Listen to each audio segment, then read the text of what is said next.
Good afternoon, everyone. So we are on our chapter first of Eco, which is the story of village of Palampur. In this chapter, we have taken one imaginary village which resembles to Indian villages, specifically in the northern part, यानी कि northern India के जो बहुत सारे villages है almost बहुत सारी similarity है इस विलेज से। और इसी विलेज से रिलेटेड हमने बहुत सारी चीजें जो है अपनी प्रीवियस क्लासेस में कर लिया है, जहाँ पे हमने ब्रीफ आइडिया ले लिया था कि ये जो विलेज है ये किस टाइप का है और यहाँ पे कैसी एक्टिविटीज है, लोग कौन से हैं जो यहाँ रहते हैं, और जो इकोनॉमिक एक्टिविटी है वो मेनली एग्रीकल्चर है, अलग अलग कास्ट के लोग रहते हैं, कैसी डेवलपमेंट है, कैसे रोड, तो ये सारी चीजें जो है हमने कर ली थी। उसके बाद we started with the factors of production, या द रिक्वायरमेंट्स जो प्रोडक्शन के लिए चाहिए होती है। So we did the four important factors which were land, labor, capital and the human capital. And I told you that we study about the first three requirements or the factors of production in detail in this chapter, and the fourth factor we will study completely in the second chapter. So after that, after understanding that, we moved on to the first factor, which was land, where we studied that what kind of land was available there. And because land is fixed, so if we want to increase the production, what should we do? So obviously the first option is to increase or to bring more land under cultivation. But the second point after that, which we studied, was that if the land is already totally occupied, because land is fixed, obviously we cannot increase the land uh, by any means. Obviously, the only way to increase the land under cultivation is to even include the wasteland. वो भी इन लोगों ने कर लिया था। उसके बाद हमने देखा तो if we want to increase the production on the same piece of land, तो we have various methods, जिसमें हमने पहला पढ़ा था multiple cropping। उसके बाद we studied about the modern methods of cultivation. Now after that, when we were doing that topic which included the modern, you can say, methods of cultivation, here we will also notice few more things. What are the few more things that we should notice are, let us first compare the traditional method of cultivation with the modern methods of cultivation. Now till 1960s, we will notice that the farmers use traditional seeds which actually had low yield. Yields हमने पढ़ा था, the amount of production on the same piece of land. तो जो traditional seeds हैं वो production जो है comparatively कम देती है, and they also need less irrigation, इतनी ज्यादा उनको इरिगेशन की जरूरत नहीं पड़ती। और जो if we talk about the other things that are required in farming like fertilizers, pesticides, etc., इसके लिए भी the farmers use natural manures and natural fertilizers, जैसे cow dung and the other things that are available naturally. For all these things, the farmer did not have to spend extra money. ये वाली जो चीजें हैं ये farmers के बाद easily खुद के पास ही available होती थी, so they did not need to spend extra money. तो समवेयर जो ट्रेडिशनल मेथड था, दो उसका हम देखेंगे कि यील्ड प्रोडक्शन कम है, व्हेन इरिगेशन कम चाहिए, नेचुरल मैन्योर यूज करते हैं, and the farmers do not have to spend that much on extra fertilisers, pesticides etcetera. But obviously, if we talk about the production, because now the farmers needed more production, whether it was for increasing population or whether it was to earn more income. The need of the hour was to increase the production on the same piece of land, and this could be done only by using the modern methods of agriculture. और ये जो modern methods है जिसके बारे में we have already studied in the last class, is somehow related to Green Revolution. Green Revolution was introduced in India in late 1960s. Okay, revolution, you know, a very big change. तो इसको green revolution क्यों बोलते हैं? Because जो production है वो बहुत drastically increase हो गया था because of use of these things. Now we already know that for green revolution, or if we talk in terms or related to modern methods of technique, people use high yielding variety seeds, यानी जिनसे जो है production अच्छा होता है. High yielding variety जो seeds है वो सेम पीस ऑफ लैंड पे ज्यादा प्रोड्यूस करते हैं. कैसे? क्योंकि हर प्लांट जो है उसमें ज्यादा ग्रेन्स प्रोड्यूस होते हैं, तो टोटल और जो ओवरऑल प्रोडक्शन है वो भी एक्स्ट्रा हो जाता है. तो इंडियन फार्मर्स ने सबसे पहले स्टार्ट किया था ये व्हीट और राइस से, और जनरली नॉर्दर्न इंडिया का जो पंजाब वाला एरिया है वहां पे इन लोगों ने स्टार्ट किया था using high yielding variety seed. और इससे ऑब्वियसली पॉजिटिव चीजें हुई थी, और सबसे इम्पोर्टेंट जो पॉजिटिव चीज थी वो यही थी कि हायर यील्ड जो है वो अब पॉसिबल हो गए थे. पर सिर्फ high yielding variety seeds use करने से प्रोडक्शन नहीं बढ़ेगी.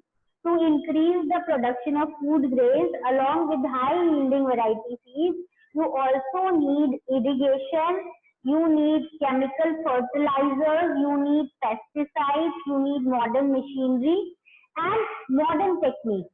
कभी जब ये सारे एक साथ कंबाइन होंगे, इन सबका जो कॉम्बिनेशन है वो ही रिजल्ट करेगा into a great increase in the production of the food grains.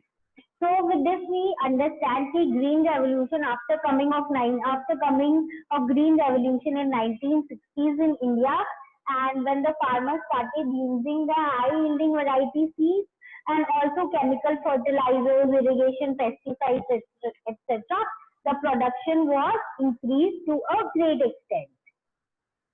And because we also need to understand that it obviously led to a lot of positive things which we can study as under the merits of the green revolution. Because firstly, the farmers of Punjab and Haryana and Uttar Pradesh were the first people to try the modern farming methods, and because of which we will see the initial increase in production also came in these areas only. Now these farmers use tube wells, irrigation, HYV seeds, chemical fertilizers and pesticides, which are all required. So after that, they each, some of them who were very influential या जिनके पास हम बोलेंगे कि बहुत पैसे थे और जो खर्च कर सकते थे, उन्होंने फार्म मशीनरी भी खरीद ली थी, जैसे ट्रैक्टर्स, थ्रेशर्स, जिससे क्या है इनकी प्लोइंग और जो हार्वेस्टिंग है वो बहुत जल्दी हो गई थी. यानी these people were having lot of profit in terms of the production of the food grains. Even the quality and the quantity of the food grains improved to a great extent. और ये जो high use है इसके कारण obviously जो farmers थे इनके पास ज्यादा अमाउंट ऑफ व्हीट और राइस हो गए थे, which they sold in market in good price, because of which they earned huge profit. तो ऐसे तो अगर अपने देखें तो ग्रीन रेवोल्यूशन के बहुत सारे पॉजिटिव इफेक्ट्स है, और इनिशियली ऐसे ही लग रहा था कि इसके सारे पॉजिटिव इफेक्ट्स हैं. But slowly and gradually we understood that these have lots of negative effects as well on the natural environment. First of all, we know that land is a natural resource and it should be taken care of very nicely. And we should try not to harm these natural resources, because these are only the resource which give us, you can say, all the things that we need. Land is obviously the most important thing, whether we grow crops on it or whether we construct some kind of factories or whatever it is. Land is very, very necessary. So now, because we are talking about farming, let us understand that since this is a natural resource, it should be used very, very judiciously and very nicely, without causing any harm to the natural environment.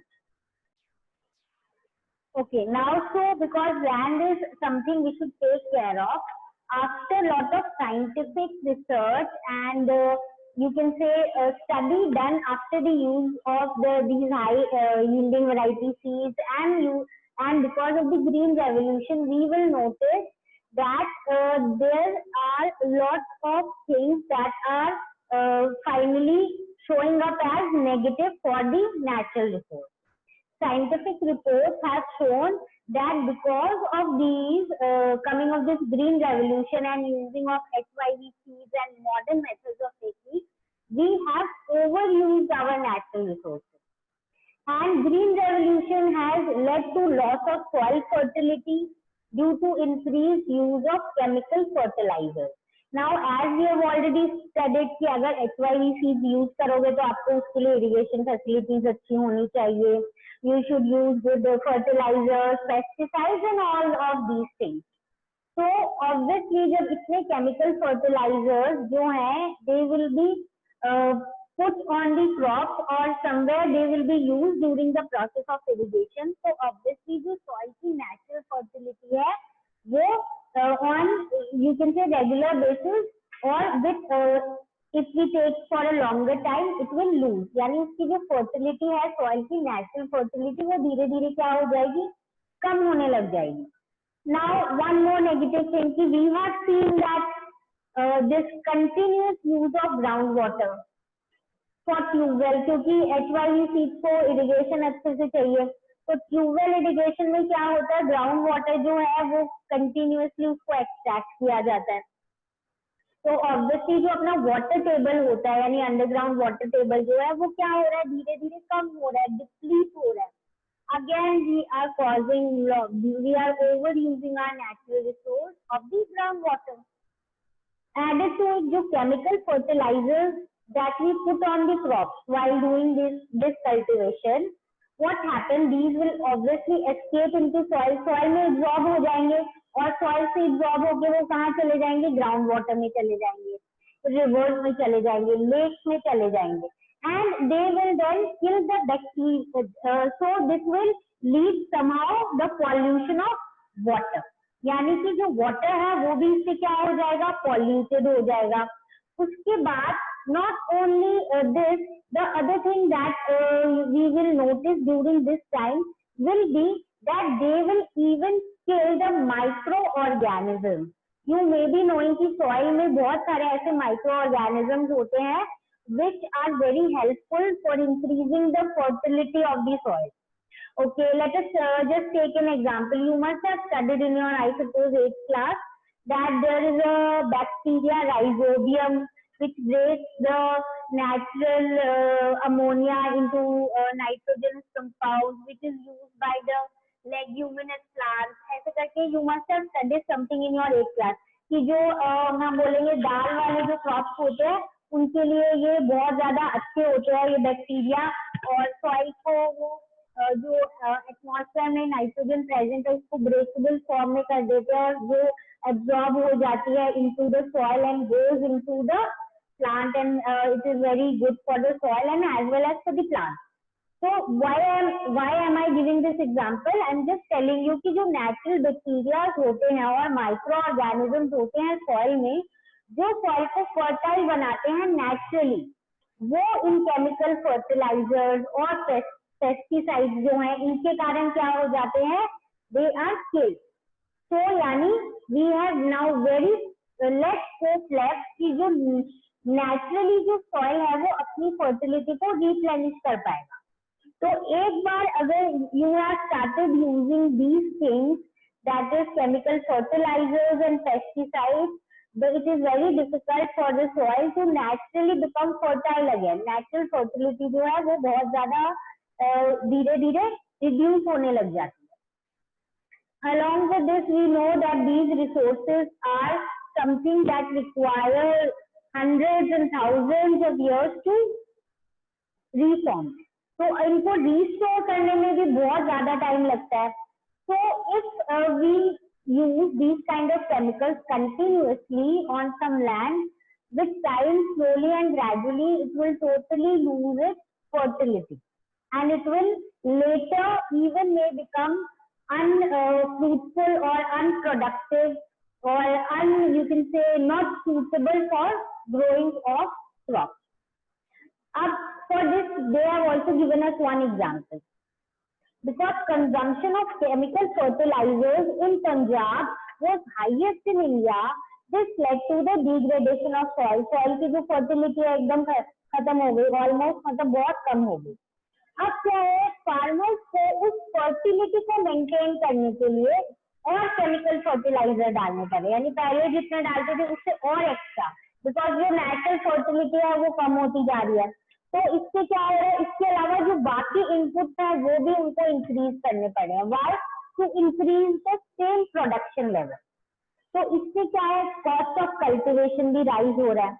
Now understand, initially इसलिए उन लोगों ने ये सारी चीजें use की थी ताकि प्रोडक्शन बढ़ जाए, पर बहुत सालों बाद उन्होंने ऑब्जर्व किया कि इसके नेगेटिव इफेक्ट है।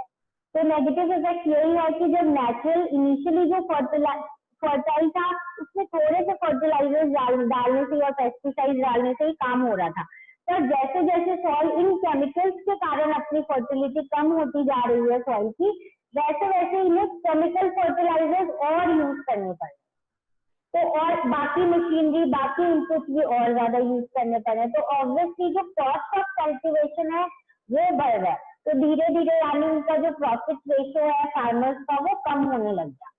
So now it is actually our duty to take care of the environment and to ensure that we at least leave that much fertility कि जो future generations हैं वो अपनी agriculture at least कर तो पाए।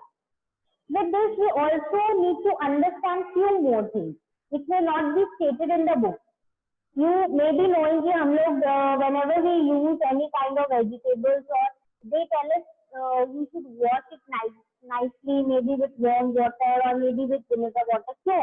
क्योंकि उन क्रॉप्स के ऊपर इतने ज्यादा केमिकल्स होते हैं, चाहे वो फर्टिलाइजर्स चलो मेनली अगर सॉइल में डालते हो थोड़ा बहुत फ्रूट क्रॉप्स, पर जो पेस्टिसाइड्स होते हैं, पेस्टिसाइड्स क्या होते हैं कि जो प्लांट्स में जो पेस्ट लग जाते हैं, कीड़े लग जाते हैं जिससे प्लांट्स खराब होते हैं, वो उनको मारने के लिए। तो ये जो पेस्टिसाइड्स है अगर ये प्लांट्स में ऑब्वियसली जब इनको स्प्रे करते हैं तो ये प्लांट्स में कहीं ना कहीं कुछ तो रहते हैं, that is why they tell us to wash these crops or vegetables, fruits, whatever it is, to wash them properly. So understand it has negative effects also on the health of the people who are consuming it. So that is why there are many other things. See, if we see practically what happens is, if a farmer is illiterate, he is not understanding the amount of quantity of pesticide or fertilizer he should put on the crops or in the soil. Obviously, if he in the greed of getting more production, कि भाई अगर मैं ज्यादा fertiliser और ज्यादा pesticide डाल देता हूँ तो मेरे फूड ग्रेन्स की प्रोडक्शन ज्यादा होगी, तो इससे क्या होगा, कुछ ज्यादा फायदा तो होगा नहीं, negative effect will be seen in somehow the people who consume it.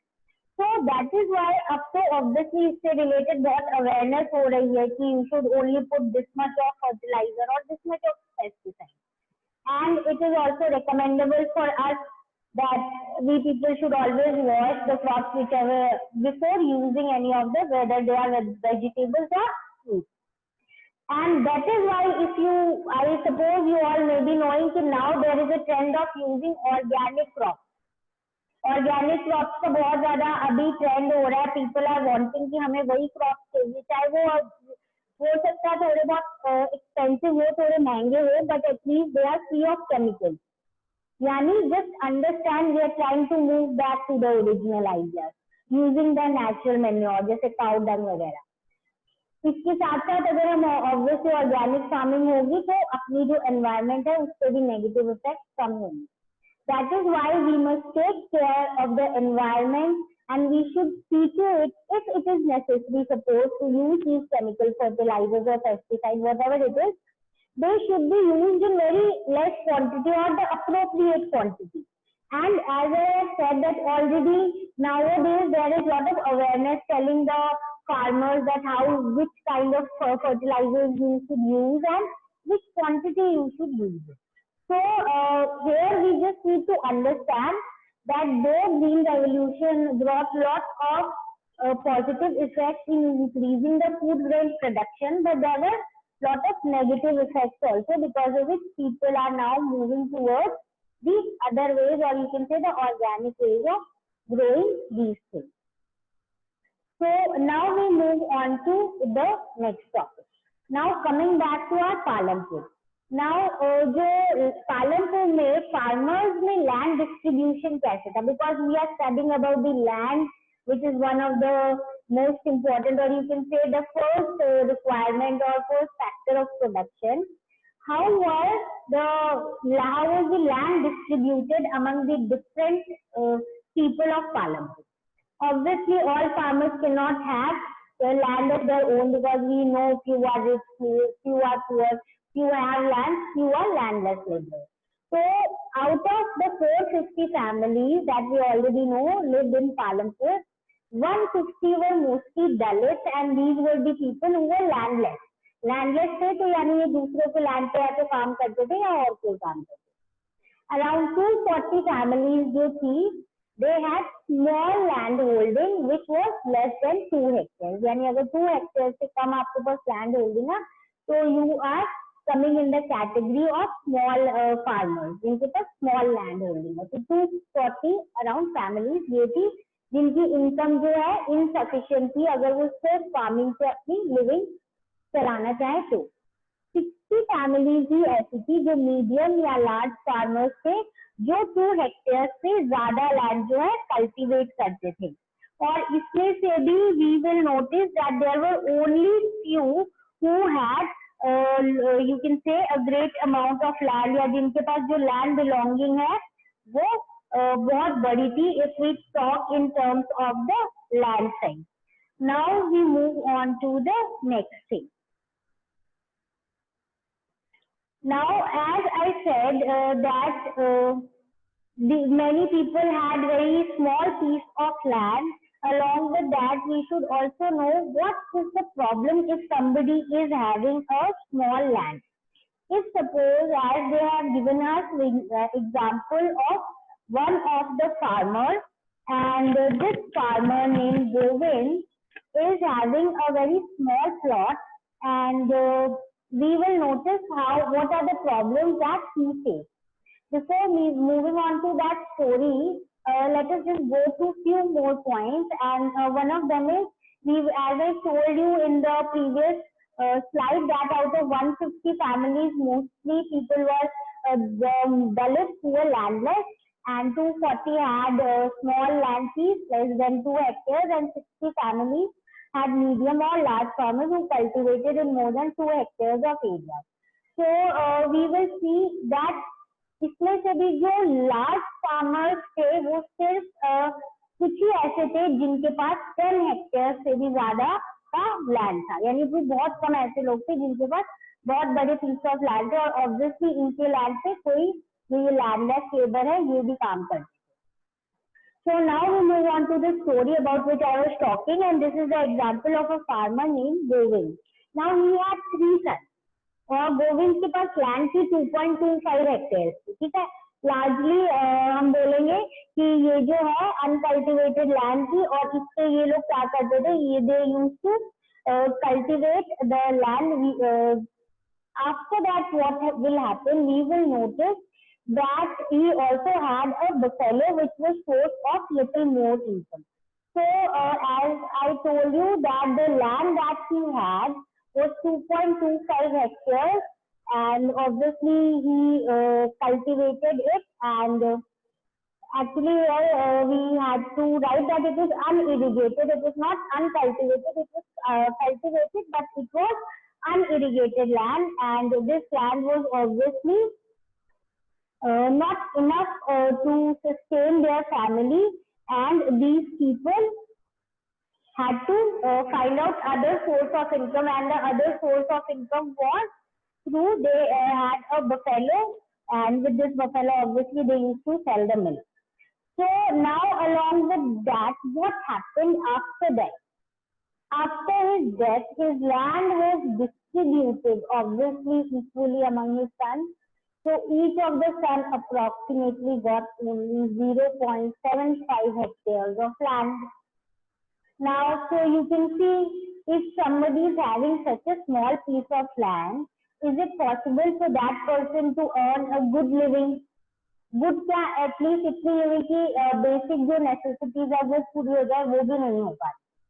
अब विद टाइम, जब तक गोविंद के सन के टाइम पीरियड आ गया जब वो एग्रीकल्चर कर रहे हैं, उस टाइम तक इरिगेशन भी इम्प्रूव हो गई थी, मॉडर्न मेथड्स भी आ गए थे. स्टिल जो गोविंद के सन इनकम जनरेट कर रहे थे, they were very very less as compare to their requirement.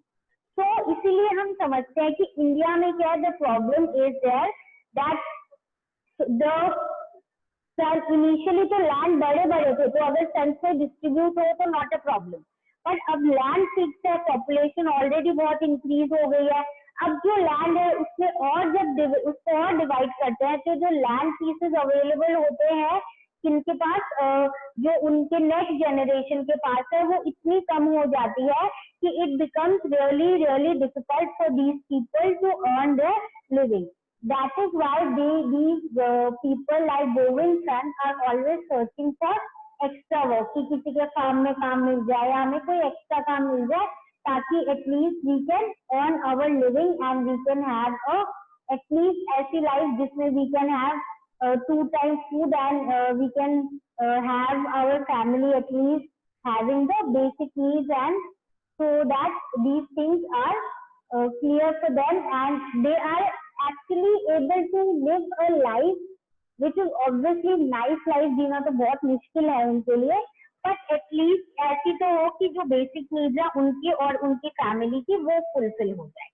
Now this is a table that is given in your book which tells us that the number of farmers who are medium and large, and then we will see the major part who are just marginal or small farmers, and this table clearly tells us that what are the condition of the people living in Palampur, and what is the situation in if we talk in terms of the condition of the small farmers and the medium, obviously medium and the large farmers जो वो तो अच्छी life lead करते ही हैं पर उनका number obviously कम है, और जो ज्यादातर लोग हैं वो स्मॉल फार्मर है जिनको अपनी अर्निंग लीड करने के लिए फार्मिंग के साथ साथ और कोई एक्स्ट्रा काम भी करना पड़ता है. So with this we are completing our first requirement of production, which is land. So in our next class we will be doing about labor and we will be doing about the capital. So I suppose this is very clear. It was something which was general, the basic discussion kind of things that we already know, and I don't think it was too difficult. And I suppose everything is clear. If you still have any doubt, feel free to ask. Please give this question a reading, and if you find any kind of difficulty, do ask in the next class. So this is it for today. Now we meet in the next week.